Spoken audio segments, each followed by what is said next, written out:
माननीय सभापति महोदय,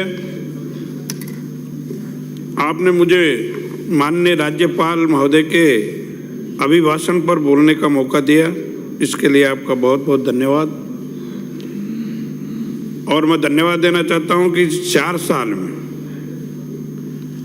जो राजस्थान की दिशा और दशा दोनों बदल के रख दी, आदरणीय मुख्यमंत्री अशोक गहलोत जी को धन्यवाद देना चाहूँगा कि उन्होंने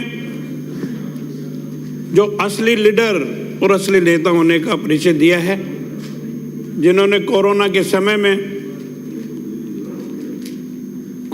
समय में जनता का ध्यान रखा, जनता को परेशानी नहीं हुई, जनता का इलाज करवाया और जनता को ये निर्देश दे दिया सरकार के द्वारा कि कोई भूखा नहीं रहना चाहिए। तो ऐसी सरकार के मुखिया ने जिस प्रकार से हमारे राजस्थान को तरक्की की ओर लेके जा रहे हैं, मैं धन्यवाद देना चाहता हूं। सबसे पहले तो मैं माननीय मुख्यमंत्री जी का धन्यवाद ज्ञापित करना चाहूँगा कि उन्होंने प्रदेश में निरोगी राजस्थान के नाम से जो उनके चिरंजीवी योजना लागू की और गरीब किसान के स्वास्थ्य के प्रति सोचा। आज चिरंजीव स्वास्थ्य योजना में 10 लाख रुपए तक का स्वास्थ्य बीमा एवं 5 लाख रुपए का दुर्घटना की सुविधा दी जा रही है। ये बात सही है कि जब किसी घर में कोई एक्सीडेंट हो जाता है तो उसका पूरा परिवार बर्बाद हो जाता है। इसको मैंने देखा है कि मेरे क्षेत्र में 5 लड़के अभी पिछले दिनों में डेथ हुई है दुर्घटना से, एक्सीडेंट से। उनको चिरंजीवी योजना के तहत 5-5 लाख रुपए मिले। एक लड़का घायल हुआ, उसे 2.5 लाख रुपए मिले। प्रदेश की लगभग 90% आबादी को इस योजना का लाभ मिला है, जबकि राष्ट्रीय स्तर पर यह आंकड़ा केवल 41% है और प्रदेश के 90% के करीब है। ये माननीय मुख्यमंत्री आदरणीय अशोक गहलोत जी की वजह से ही संभव हो पाया है, जिन्होंने इतनी बड़ी स्कीम लेके आए हैं। जिनके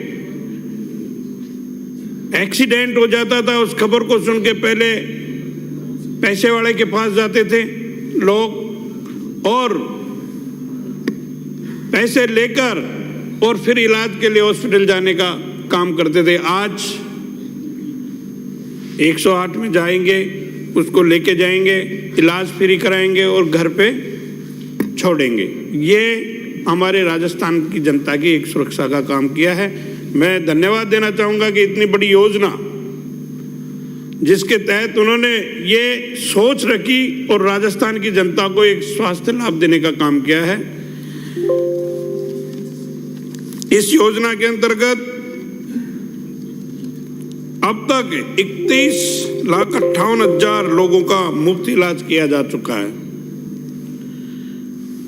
बीजेपी सरकार में स्वास्थ्य के मद पर 10,000 करोड़ रुपए था, जिसको बढ़ाकर हमारी सरकार ने 20,000 करोड़ रुपए का कर दिया है।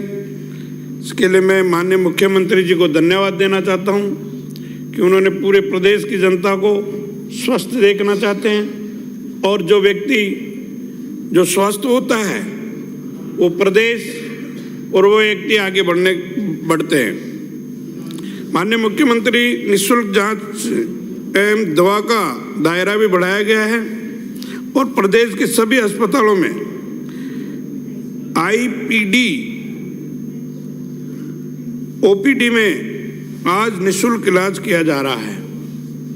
वर्ष 2022-23 में मुख्यमंत्री ने निःशुल्क निरोगी राजस्थान दवा योजना में नवंबर 2022 तक करीब 949 करोड़ रुपए व्यय कर 7 करोड़ 50 लाख मरीजों का लाभान्वित किया गया है, जो कि सरकार की बहुत बड़ी उपलब्धि है।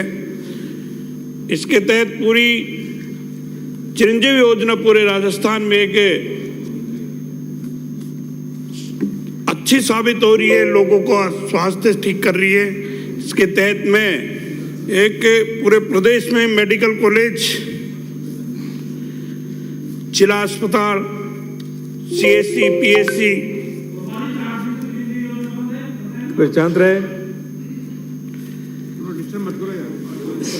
उप स्वास्थ्य केंद्र, ये सभी हमारे विधानसभा क्षेत्रों में खोले गए हैं। मैं तो ये कहना चाहूँगा कि मैं पिछले बजट में भी बोला था और अब भी कहना चाहूँगा कि चिरंजीवी योजना का तो लाभ सबको मिल रहा है। चाहे हमारे माननीय सदस्य रामलाल जी हैं, ये भी चिरंजीवी योजना का फायदा ले रहे हैं। ये भी इस योजना से खुश हैं, लेकिन अब क्या करें, विपक्ष में बैठे हैं, बुराई नहीं करेंगे। तो हमारे नंदलाल जी मीणा हैं, पूर्व सदस्य रहे हैं, उन्होंने भी आपकी तरह ही कुछ बोला था, मैं नहीं कहना चाहता इसमें। चिरंजीवी योजना पूरे देश में, राजस्थान में लागू है और इसको पूरे भारत में लागू करना चाहिए। आदरणीय मुख्यमंत्री जी ने कई मंचों से लिखित में आदरणीय प्रधानमंत्री को लिख के दिया है कि पूरे देश की जनता को इस चिरंजीवी योजना का लाभ मिलना चाहिए, ऐसी योजना लेके आनी चाहिए। आपने देखा होगा राजस्थान की परिस्थितियां हैं, फिर भी 90% लोगों को चिरंजीवी योजना के अंदर अब तक लिया जा चुका है, जबकि राष्ट्रीय स्तर पर 41% को ये फायदा मिल रहा है। मैं तो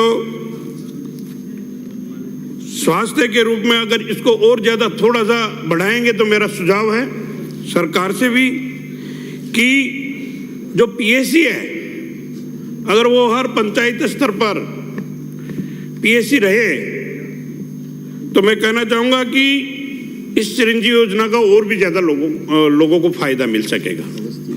क्योंकि जब शिक्षा स्तर पर हर ग्राम पंचायत पर सीनियर स्कूल है, वैसे ही PSC अगर हर पंचायत स्तर पर हो जाती है तो लोगों को इसका बहुत बड़ा फायदा मिल पाएगा।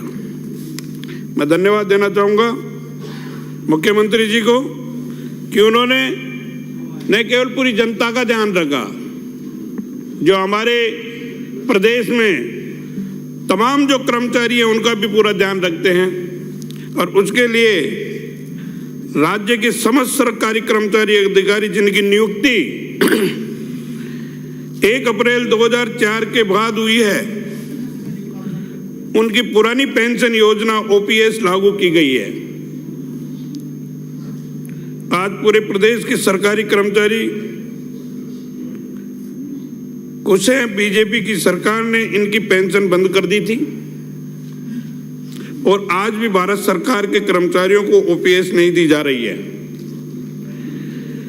और NPS को जो शेयर मार्केट पर आधारित है, ये कर्मचारियों के साथ बहुत बड़ा अन्याय हो रहा है। मैं धन्यवाद देना चाहूंगा मुख्यमंत्री आदरणीय अशोक गहलोत जी को, जिन्होंने प्रदेश के कर्मचारियों को पुरानी पेंशन दी है, और इनको देखते हुए हिमाचल और छत्तीसगढ़ में भी ये OPS लागू किया जा चुका है।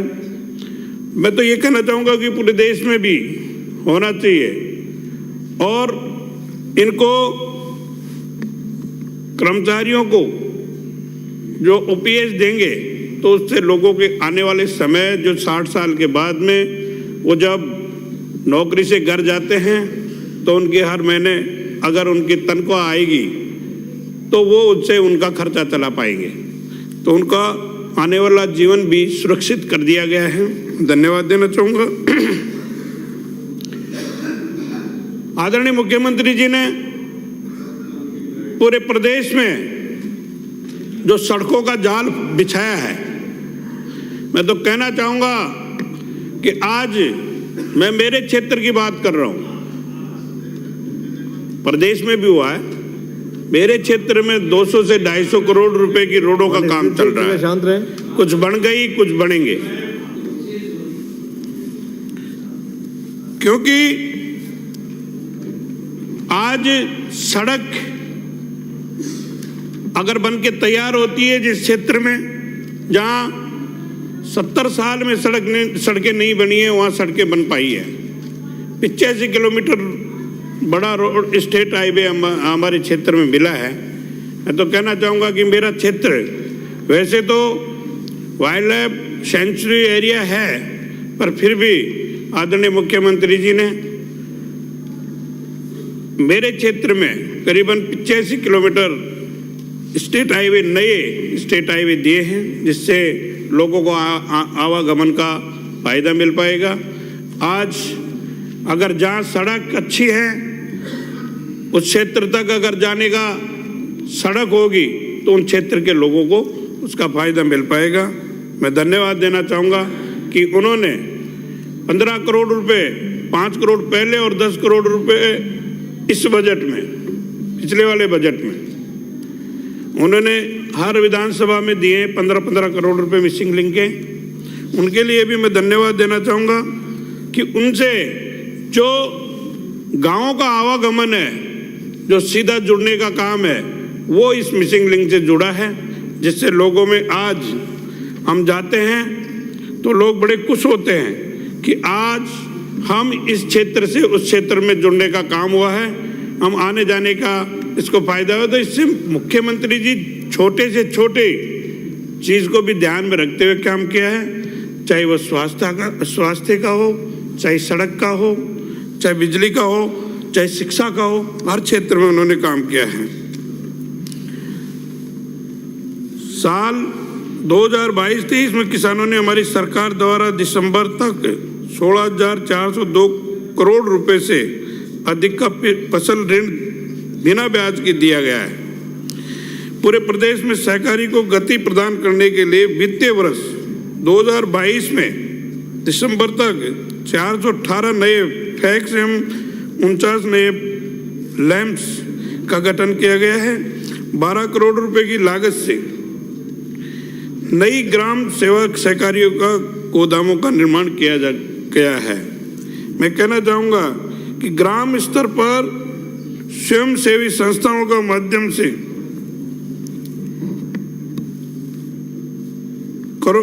1 करोड़ रुपए की लागत से गौ माता के लिए गो आश्रम स्थल बनाए जाएंगे।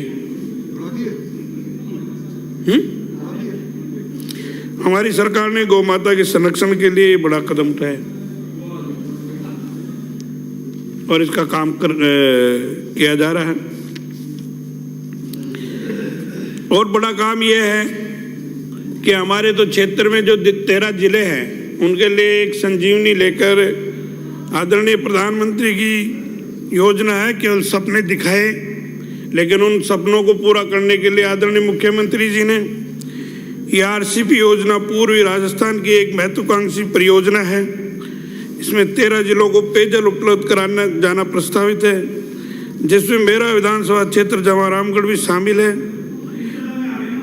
हमारी सरकार द्वारा केंद्र को बार बार पत्र लिखा जा चुका है कि इस परियोजना का राष्ट्रीय परियोजना में शामिल किया जाए, लेकिन केंद्र सरकार इस परियोजना को अभी तक राष्ट्रीय परियोजना का दर्जा नहीं दिया गया।